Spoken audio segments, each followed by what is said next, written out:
what exactly is the end game for cybersecurity? Where exactly are we heading in cybersecurity? Are we heading for zero breach? Is that the end game? That means we make sure we will never be breached. But being breached doesn't mean we have to be beaten or that we have to be down. So it's really about cyber resilience that we are talking about in today's climate. So what if we are breached? We can still survive. Inilah Endgame.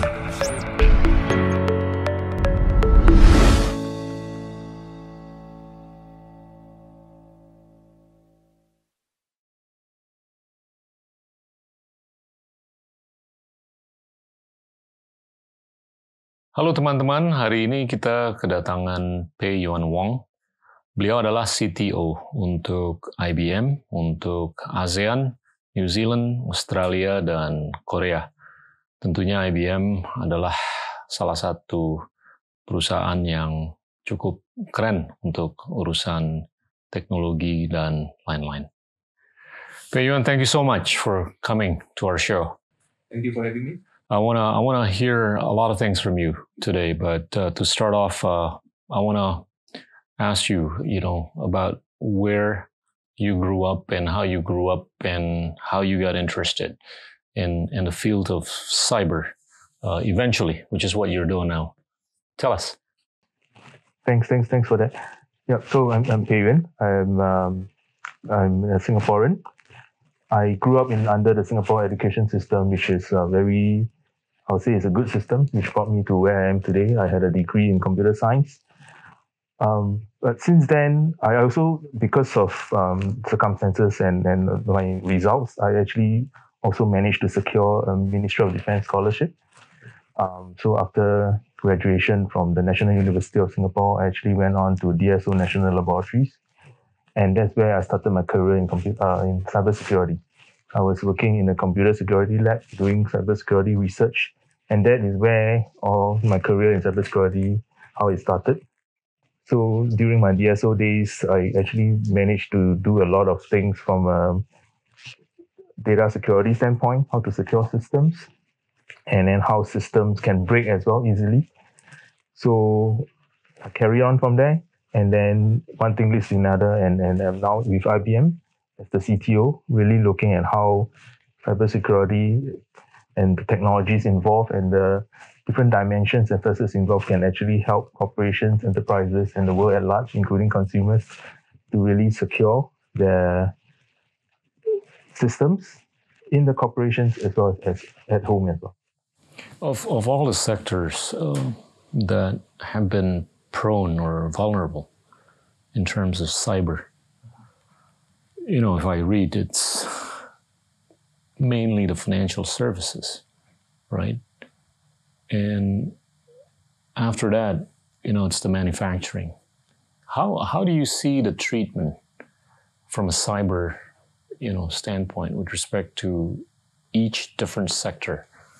Is there a common denominator, or each sector is very different from the other for cyber security protection purposes? I think at the core of it, cybersecurity, the core dimensions are the same. It's always about protecting the CIA, the confidentiality, the integrity, as well as the availability of IT systems. The financial industry has always been amongst the top sectors for attacks by criminals because it is where the money is. Be it the transaction system, the payment system, credit card systems, as well as consumer data. A lot of data actually sits within the financial sector. Having said that, in recent years, because criminals have started to see how by disrupting the supply chain, it can actually cause even more widespread havoc to the entire ecosystem. So they have started to also target the manufacturing sector. So in fact, in 2021, the manufacturing sector has become one of the top target of attack, outpacing the financial sector, because criminals have started to see that by disrupting the manufacturing sector, it actually caused supply chain worldwide to be disrupted.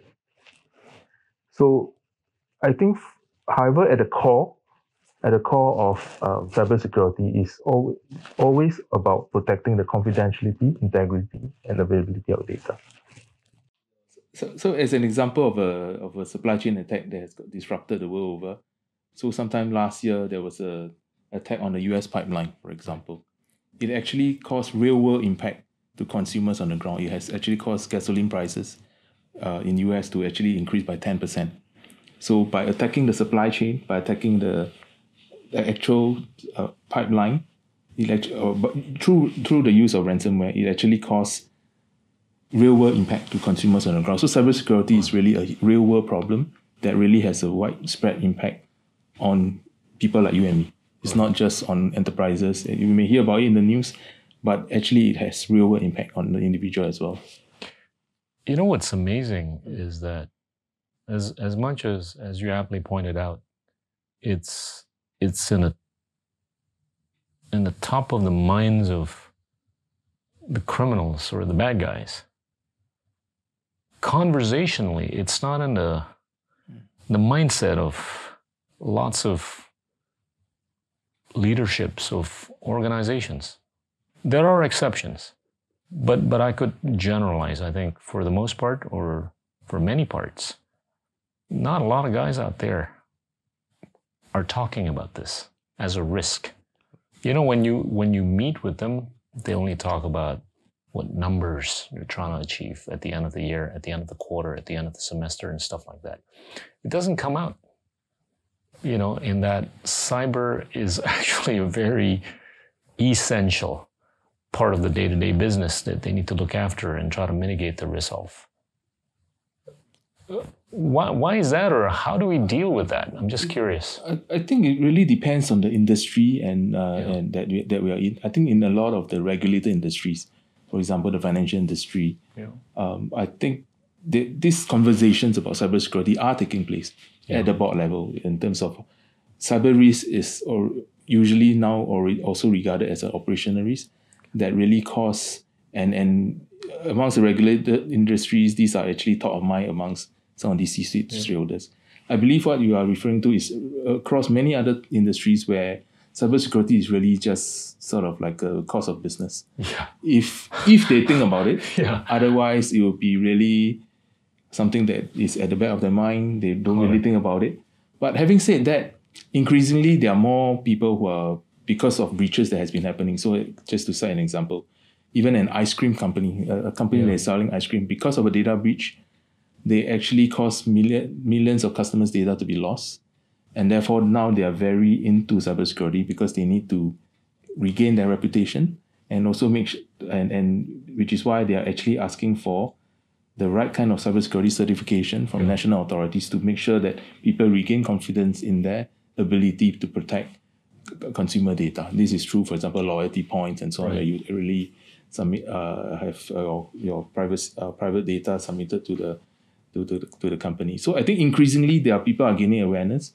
I think it also requires a lot of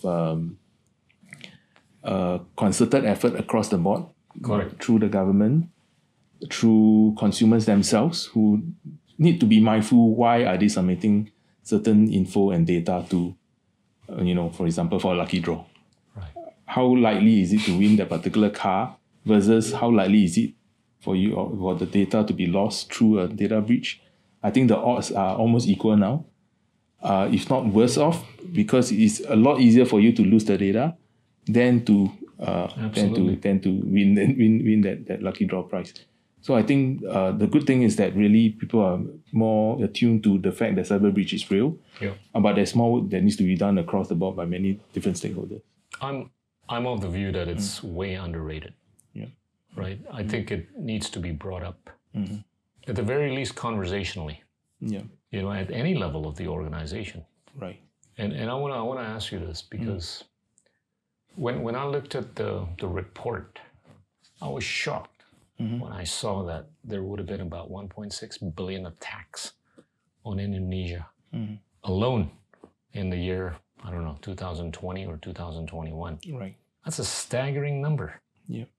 I mean, if there would have been 1.6 billion attacks on individuals or companies in this country, why is it that people don't talk about it as much as I think they should, right? Okay, so as you rightly pointed out, especially because of the pandemic, in Indonesia, for example, the number of attacks post-pandemic is actually about 4 to 5 times more than pre-pandemic. Wow. Yeah, so I think because of the effect of the pandemic, where there's a huge push towards digitalization by by corporations, as well as the consumers themselves now needing to work from home, having access to routers and VPN and so on, and to really access to corporate data but when they are still at home. I think this really sort of exacerbated the problem. But why are people not talking about it? Because I think a big factor is really because they themselves are not affected. They hear about these breaches, they appear in the news, but it's always to other people. They themselves are not affected yet. But having said that, actually, the truth of the matter is really that most people would have been affected by some breaches.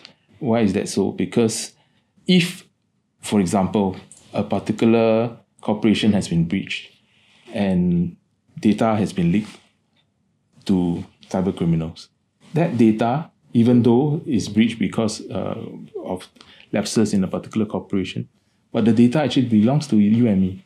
Because if you have submitted the data, for example, in 2018 in Singapore, there's actually a breach in the healthcare system. Those data actually belong to the Singaporeans. Right. And these kind of breaches actually happen to other parts of the world and other jurisdictions as well. So I think, but the effect and the impact of those breaches are still not felt as much yet, because we do know that our data is out there anyway. Yeah. But it doesn't impact them so much yet because their money is not lost. They are still, even though the healthcare data is lost, but they are not really impacted by it much. I think that's the key issue that we need to deal with.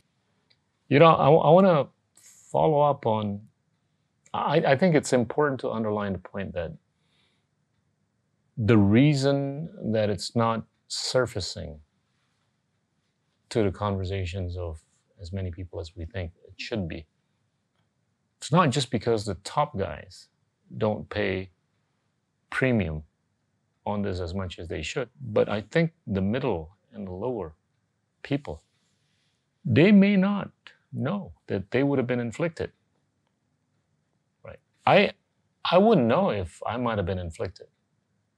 Maybe my data would have been used to the advantage of somebody out there without my knowing that it's to my disadvantage. Right? And metaphorically, it's until when you open your wallet and you realize you got nothing in there. Right. That's when you feel the pain. Is that the right way of thinking about it? Very much so. Interestingly, one of my friends recently told me that his mother, who is like 70 plus years old, told him that robbers today shouldn't be robbing bags or, taking wallets and so on. Because all the money is actually on your mobile phones, on your mobile apps, in your banking systems and so on. And the truth of the matter is that there are actually many breaches out there, as you rightly pointed out, that we might not even know about. There's actually this, a lot of websites that actually compile the different big data breaches that has been happening. So, for example, there's this website called haveibeenpawned.com. Once you go to the website, you can actually key in, for example, your email address or your credit card number and things like that. And lo and behold, you might find it already out there on the dark web. Oh man. Being sold for very cheap amounts. Each credit card number is like 1 cent or something like that are being sold out there. So unfortunately, even after we have found out that some of this data is out there, the truth of the matter is that they are already out there. You can't really do much about it. People already, of course, you can report to your credit card company and whatnot, but other than that, you can't really do much about it. So this awareness in terms of the real world impact that it can cause really needs to be promulgated across more widely, so that people are aware that data breaches can cause real world issues, because people can abuse your credentials or PII, personal identifier data to apply for credit cards, to apply for loans, for example, and then eventually you will be the one who needs to pay, and you need to sort of show that you are not the one applying for it, but it's sometimes not so easy. So I guess the issue is really to be able to make this a wider known problem. And some of this can be done through cooperation with government entities, for example, for campaigns, video campaigns. So in some jurisdictions I know of, for example, there are actually advertisements, or not advertisements, sorry, there are actually campaigns to really show how there's this security cannot be done without you. You know, security is spelled with SECURITY, but taking the U away, security cannot be done without the U. So I think to have campaigns like that to really make people aware that it's important. Ownership taking. Ownership, yes, to take ownership about what. So it's not just about how the corporations or how other corporations can protect their IT systems, but also about how yourself should be protecting your own data, because the data actually belongs to you. The most common breach is ransomware. Tell us, what's the biggest ransom that would have been asked and paid to settle? Well, so there are different, people typically don't broadcast how much they have been paying, and if they are paying at all, they may not even tell. But I have heard of double-digit million payments, and that's really because they are at their wit's end, because without paying, they really can't restore the operations, and the operations are just at a standstill. But having said that, it's actually, even after paying, in many instances, you may not be getting, right? but you may not be actually getting what you want. So, for example, usually when you pay, you actually paying for the keys, so that you can decrypt the data that has been encrypted by the ransomware. But the truth of the matter is that they can give you the keys, but the process of decrypting the data may sometimes be so slow that you're actually better off just restoring from your backups if you do have the backups. Or there are actually what we call double extortion schemes. So about 59% of ransomware in 2021 are actually double extortion. What does that mean is they can give you the keys, you can restore operations, but they will ask you to pay again. Otherwise, they will leak the data out there because they have your data. So, and there's actually such a thing called triple extortion. Triple extortion means that because they have the data, so they sort of ask you to pay for a ransom to get the keys, and then if not, and ask you to pay for them not to leak the data as well. But the data actually belongs to a third party. They then ask the third party to pay the ransom as well, which is why it's called triple extortion. I have your data is with me. If you don't pay me, I will also leak your data. So schemes like that are actually happening. So it's actually why ransomware is of concern to many organizations as well as individuals in recent years. I want to bring up day-to-day stuff that I think we human beings tend to take for granted. A couple of things. I mean, when you go home, most people never check whether or not their router would have been breached. Right. I mean, you have no idea if some stranger within the same zip code or from a different zip code would have breached it. I mean, I never check my router. I'm sure most people out there don't. And the other stuff is that I take for granted, that I know most people take for granted, is when you go to a place with unsecured network capabilities, like a cafe, right, or like a mall, or like whatever, the hotel. What sort of stuff that we need to know about stuff like this? Yeah. I mean, I think it's going to be educational what you're about to say. Right. To be honest, I think these are areas that warrants a lot more awareness, which are unfortunately not at the level that they should be. Many people, when they buy the router back home, the routers are usually, when you switch on the router, you can actually start using it. You can connect to it, and then you can have Wi-Fi, you can have internet access, and so on. But all these routers are actually also systems with credentials, with user ID and passwords and configurations that you need to be very mindful of to tighten before using it properly. So as an example, many routers have the default password or user ID and password admin or admin password, and people typically just don't change it. So I've had countless I'll say occasions where I was visiting friends' home and all that. Can I use your router? They say sure, go ahead. So I really just go ahead, and then after that they ask me, don't you need the password? I say I know the password because I mean, oftentimes they actually don't change the password and so on. That's one. And second is really these routers and switches, for example, at home, actually needs to be updated regularly as well, and many don't. So they have it basically runs on firmware and software as well, which needs to be constantly updated and patched.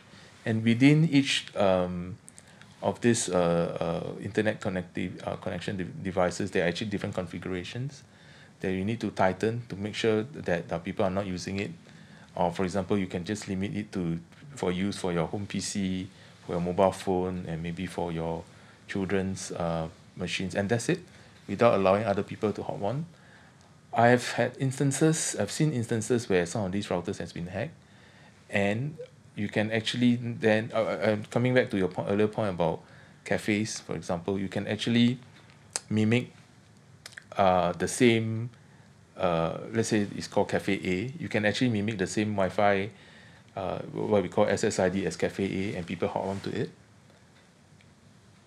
not knowing that it's actually a rogue ID, and then therefore you can start sniffing passwords, whatever websites they are surfing, legit or otherwise, and that's where people start to know and get hold of your data, and or will still implant malware onto your machines, and then from there start wreaking havoc and then start to do all sorts of funny things. So I think even very simple things like that has to be done well. Of course, for me as a cybersecurity professional, I know how to do this well.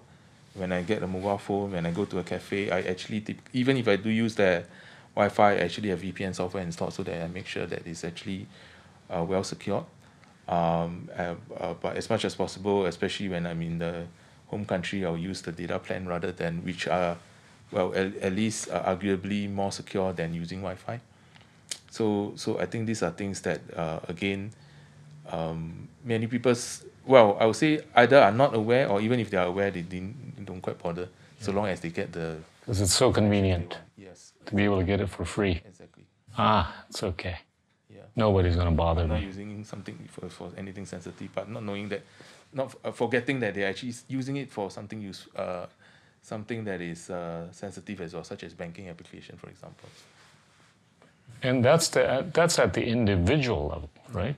How about at the corporate level?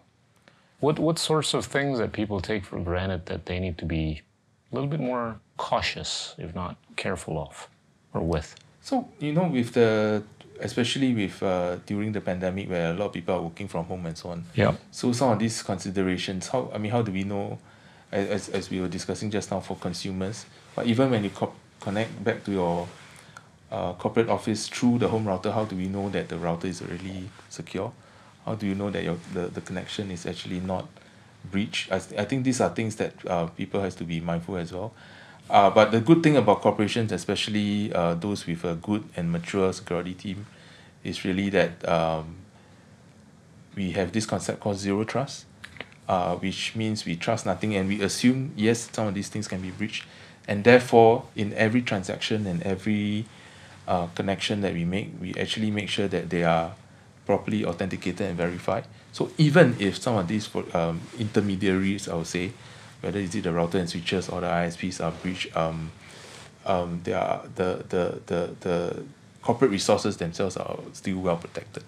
So with a concept such as zero trust, this is something that we will really try to inculcate in clients that we have. So we are really trying to make sure that the ecosystem, whether is it our clients or even our family members and so on, are imbued with this concept. They may not, let's say if you're talking to your friends and family, it may not be called zero trust, but the concept is really ultimately about zero trust, not trusting anything, making sure that everything is authenticated and properly verified before granting access. Zero trust and verify. Yes. Not trust and verify. Yeah, it may sound like a paradox. Never trust, always verify. Well, it depends on, yeah. But indeed, especially with the increasing sophistication of cyber threats, I think this is something that we need to pivot towards. Yeah. And the other thing is, the other observation is that most of the breaches, or most breaches, have been done by insiders, right, as opposed to outsiders. Yeah. Is that's at first it sounds hard to believe, but it kind of makes sense, right? Because sometimes you can overtrust your insiders. Yeah. So there are various reports to say that about 80% of cyber breaches are actually caused by insiders.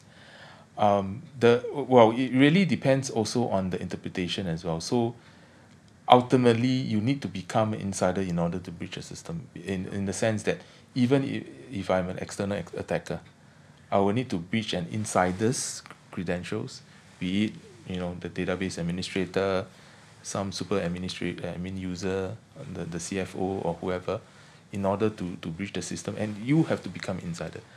But having said that, is also the truth of the matter is also that insiders will, by virtue of the fact that they are insiders and have the right access to systems and so on, that they can already do some of these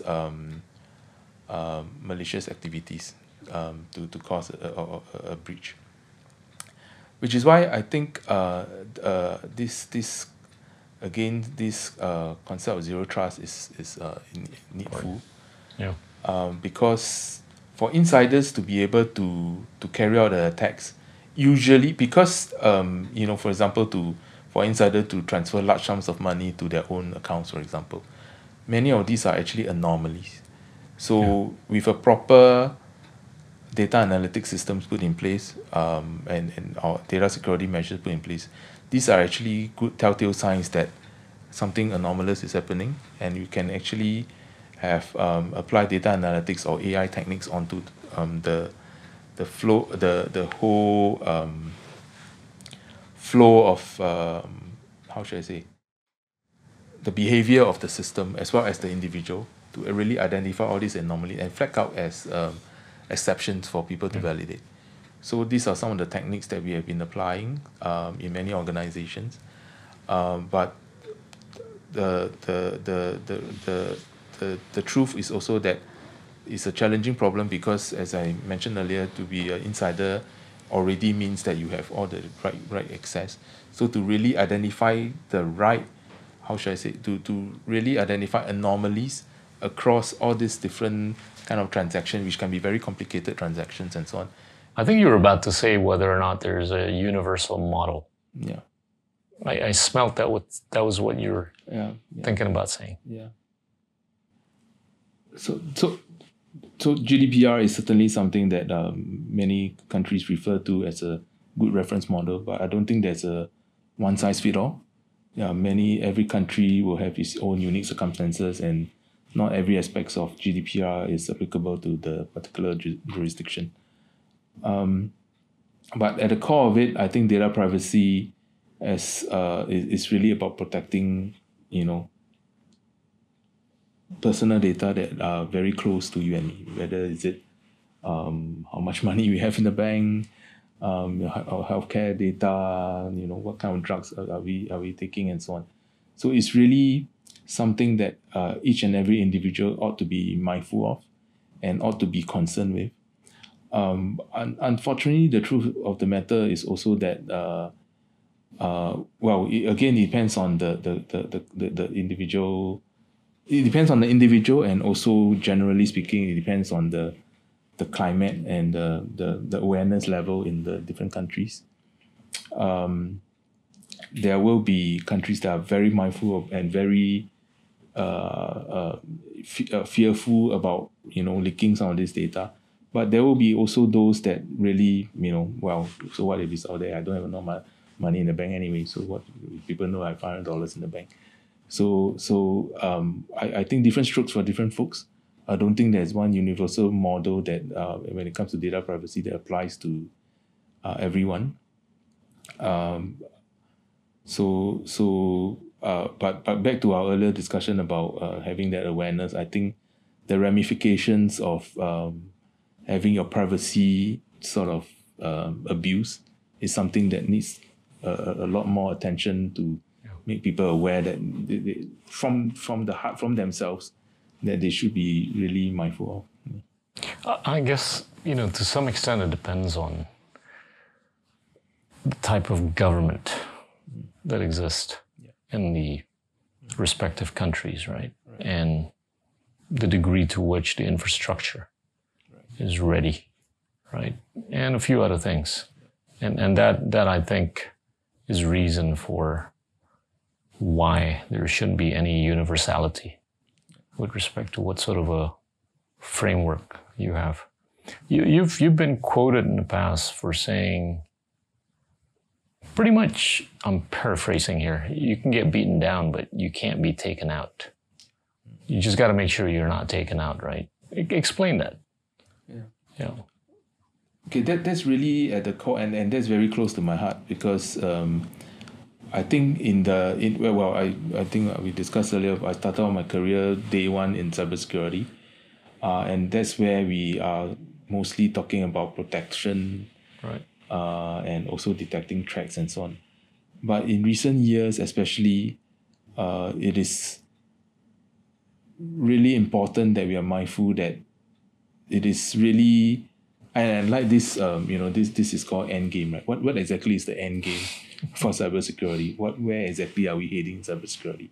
Are we heading for zero breach? Is that the end game? That means we make sure we will never be breached. I think the increasingly as cybersecurity professionals, we realize and we recognize that it is a matter of time that any organization or any individual may be breached eventually, one fine day. Of course, we want that fine day to be really, really, really far down the road. Right. But there's an eventuality that we sort of recognize. But being breached doesn't mean we have to be beaten or that we have to be down. So it's really about cyber resilience that we are talking about in today's climate.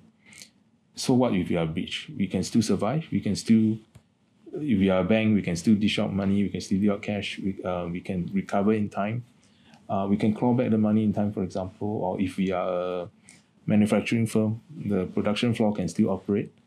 The damage can be contained quickly, fast. So it's really about being resilient. It's almost like the pandemic. So if, of course, in the past 2 years, different countries are resilient to the pandemic in different ways, and there's different degrees of how people have bounced back. Some countries have bounced back better or faster. Some countries are still in the, they're still, I think all countries are still struggling, but I think different countries are sort of bouncing back in different degrees. So it's a little bit like that for cyber resilience as well. The end game is really not to for us to be fully protected and never get breached, but to be able to bounce back even when we are breached, to continue to operate, to be a going concern, to be a continuously functioning corporation, or as a consumer at home, for us to be able to continue our daily lives without being really being brought down. I think that's the crux of cyber resilience today, and really at the core of cybersecurity, which honestly not everybody recognizes, or not every corporation recognizes. A lot of at least quite a few people that we've been speaking to are still focusing too much on. Given a limited budget, for example, they're still focusing too much on protection and making sure they are not breached. But I think increasingly, especially when we mature ourselves in the different cybersecurity domains, we really need to pivot towards being resilient, focusing a lot of attention on being able to detect breaches and recover from it. And it's in the recovery part that I think many organizations still need to put a lot more effort and attention on. For example, in conducting exercises, making sure that let's say in a red teaming exercise, when certain systems are down that we can recover, how do we know that the backup system is still working? Let's say in a ransomware attack, how do we know we can really recover from our backup? And even though almost all organizations have backup systems, I think, again, hand to heart, many organizations I've spoken to may not have not tested the recovery part yet. I think so that's where a lot of attention needs to be spent on. It's not just about being resilient. I think it sounds more like about being anti-fragile. Yeah. Right? You can actually bounce back stronger. Yes. Compared to how you would have been Correct. Before yesterday Correct. or Very whatever. much so. Right? Yeah. Talk about what IBM has in mind for ASEAN. Sure. Broadly or specifically. I think one big challenge in cybersecurity is really the dearth of talent, or in tech at large at least, but certainly in cybersecurity as well. Yeah. So globally, we are at least in security, depending on the different research reports you have read, there's a shortage to the tune of a few million cybersecurity professionals globally. So in some countries it will be a few thousand, some tens of thousands. So globally there's a widespread shortage of cybersecurity talent, and that's in different roles. Be it a SOC analyst. That's single-digit millions. All across the world. All across the world. Less than 10 million. Thereabouts. Okay. Thereabouts. So each country will be to the tune of tens of thousands. Thereabouts. So how do we really have the pipeline of talent so that we can really close this gap as fast as possible? IBM is doing our part, so we are really committed to train up to 30 million tech professionals across the board by 2030. That's something that we were really committed to do. So, and that's through different means, through collaboration with IHLs, Institute of Higher Learnings, with corporations, through corporate programs, training academies, and so on. That's something that we are trying to do across the board globally, and certainly in ASEAN as well, to really have the pipeline and that can be mid-career professionals, converting them to tech professionals, and so on, to really then build up this bench strength and the tech space to really therefore address these gaps, especially in the digital economy with rapid pace of digitalization. There's a lot of need for different professions within the tech industry. I think this is where we are doing our part to really help to uplift the skill gap, and to really make sure that in time to come we have across the globe in different industries we have the pipeline of talent that we need. These are vocational levels or tertiary levels? It cuts across different vocational level as well, and tertiary as well. So it really cuts across different domains. Where do you see those 30 million professionals or skilled experts geographically spread? Most of that is going to be in Asia or Europe? It really cuts across. US, I don't think I have the answer to that question. I think I have it somewhere, but I cannot remember offhand. But it really cuts across. Yeah. Okay. Yeah. Okay. Yeah. But I would think it would mirror where growth is likely. Yes. Yeah. That is right. That is correct. Yeah. I mean, if it happens in place A or place B or place C, that's correct. That's correct. Where. Look, I mean, a bit on where the world is heading right now. I mean, we're seeing a number of geopolitical wins in a number of places, one of which is in Europe and a few other places and somewhere else. And we're seeing some macroeconomic headwinds also. Right. Recessionary tendencies in quite a number of countries. Right. Then we're seeing these rising tension between the US and China, right? It's just like a perfect recipe for cyber to rise up, in terms of the order of importance, right? Yeah. Because there is a requirement to reprice everything by way of how everything is changing, Right. not necessarily for the better. Right? It just sounds like it's going to entail more vulnerabilities from a cyber standpoint.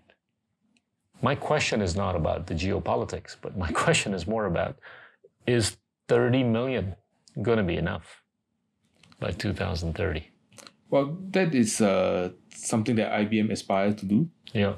From our standpoint, and we feel that that is something that we can achieve. Is that enough? Well, is everybody's guess. What is for sure going to happen is that all this complexity, all the geopolitical tension that you mentioned about, is going to drastically heighten the need for. We talked about cyber resilience just now.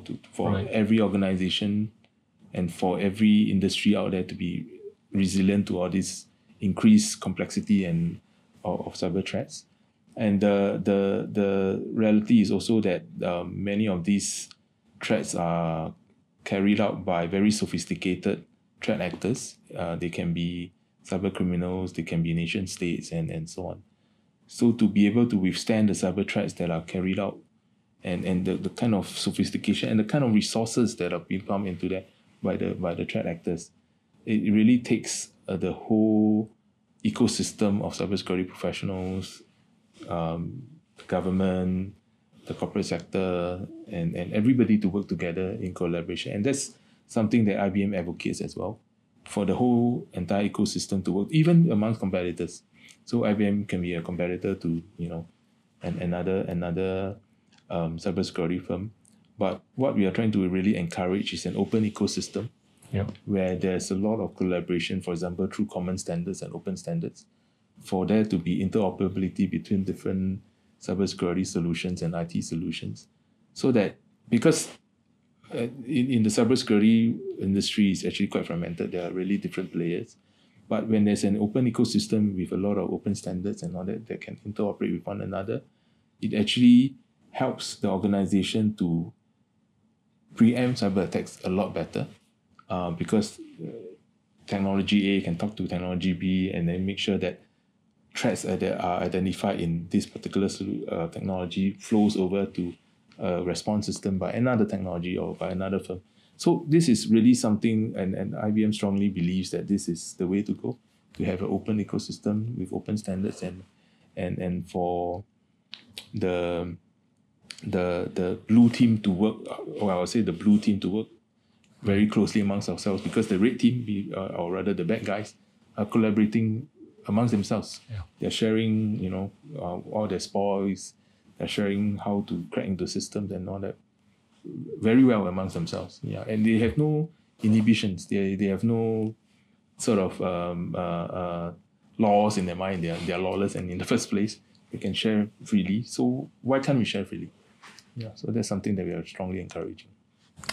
If I take a look at how technology is changing exponentially, it's more in the private sector, right?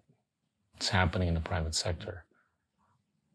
The more you need to basically regulate this, or to make sure that it's not being used for the wrong reasons or for the wrong purposes. Whereas the way policy making all around the world has been moving at a much more linear manner. Right. How do you reconcile the two so that the coexistence of the two will result in a stable environment where the risk of cyber threats can be further mitigated? It takes really a very consultative approach on both sides. Yeah. So from the I think gone are the days where the regulators think that they know everything. Yeah. And therefore just prescribe, standards or policies and all that just because they are the regulators and they do so. Right. Increasingly, we see in many countries that the regulators are really also very open-minded. Yeah. They Important, I really, think. they really, for example, before they really push out any regulation, there's a lot of consultations that are going on.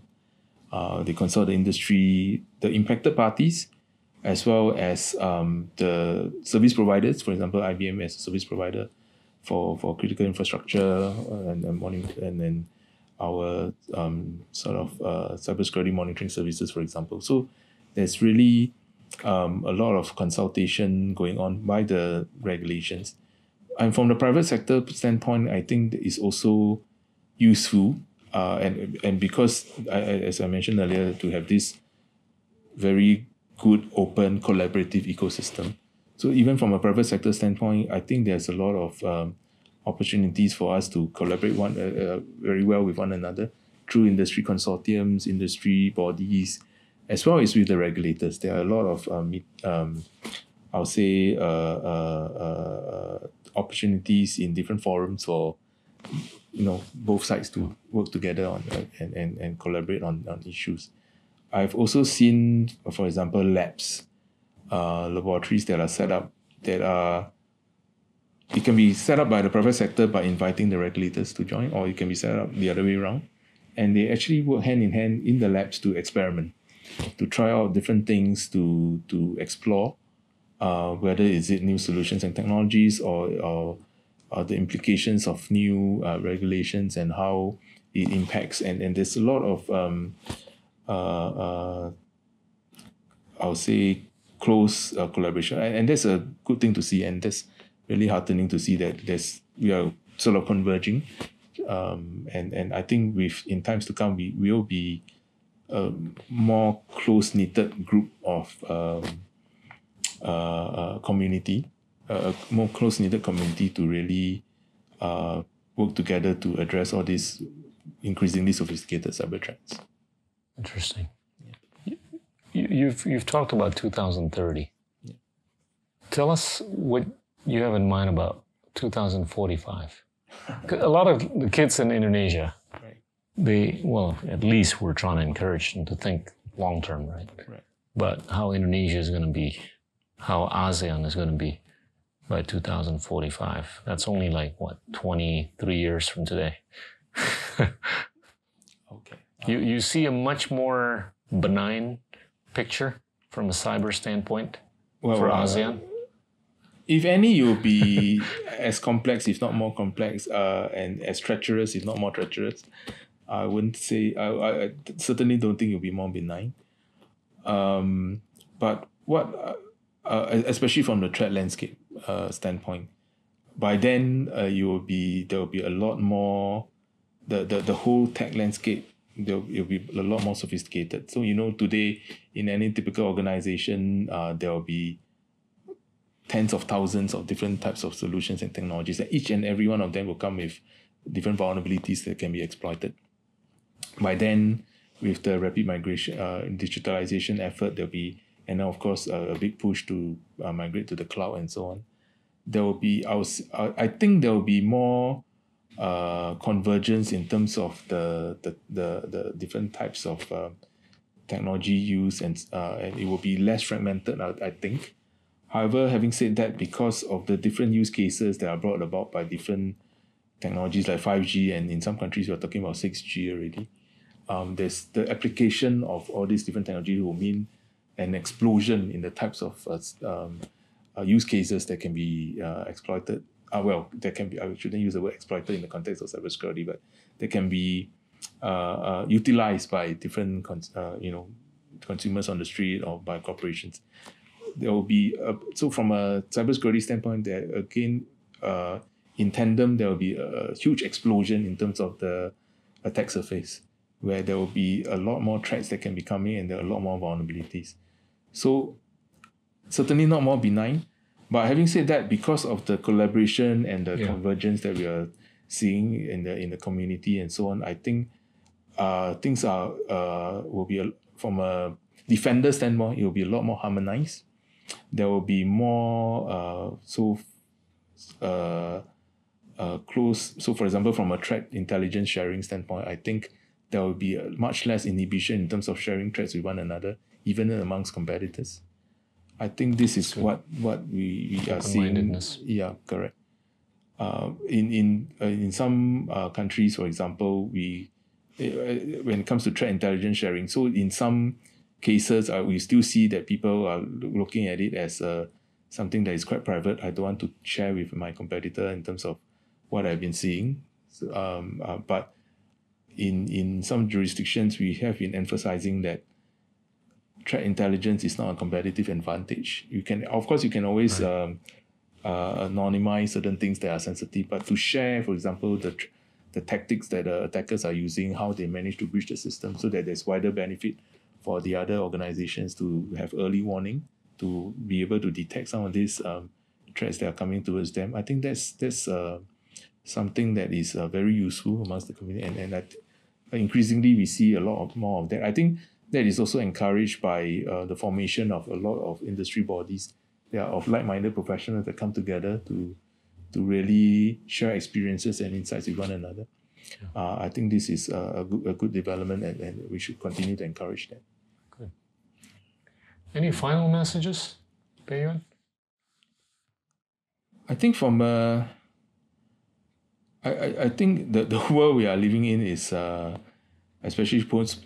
We are still sort of we are finally seeing a little bit of light at the end of the tunnel from a pandemic standpoint. The borders are opening up. A lot of travel is happening and so on. So that's good to see. But what happened during the pandemic because of the compressed timeline over the past 2 years that we see, and people starting to work from home and so on, we are at the juncture of, and this is something that I am just paraphrasing something that I've heard, which I think is very useful to share as well. There are decisions that we have made in the past 2 years during the pandemic that are the right decisions back then because of the circumstances. Suddenly locked down, but you still need work to carry on. Of course, you had to work from home and so on, and with and you open up remote access to some of your critical system, for example, because things still need to run. But now that we are sort of almost seeing the light at the end of the tunnel, I think it's the right time now to revisit some of these decisions that's been made during the past 2 years, and make sure that they are still the right call, and if not, to make tweaks to some of these, and to really calibrate accordingly, and perhaps to even sort of roll back some of these measures. Of course, I don't think, it depends on the organization, and so I don't think everything can be rolled back all the way to pre-pandemic levels, but I think it's time now, and it's the right junction now to really review some of these decisions, and then make sure that we are still on the right track. And maybe sort of as a broad summary, I think, and again, this is something that I think is quite useful to share, is that cybersecurity is almost like the seatbelt that we have in our cars or on the airplane. It is something that sort of inhibits our movement a little bit. You can't really move instantly. You better wear it. Yeah, but you better wear it. and you have to wear make sure it works. Exactly. So if you are on a moving car and you are speeding, would you not want to wear a seatbelt? I think so. I think cybersecurity is almost like a seatbelt. You have to wear it for you to speed, for you to move fast, especially in the post-pandemic world where everything's moving so fast. Yeah. Great. Thank you so much. Thank you. Coming on. Thank you. Teman-teman, itulah Pei Yuan Wong, CTO dari IBM untuk ASEAN, Korea Selatan, Selandia Baru, dan Australia. Terima kasih. Inilah Endgame.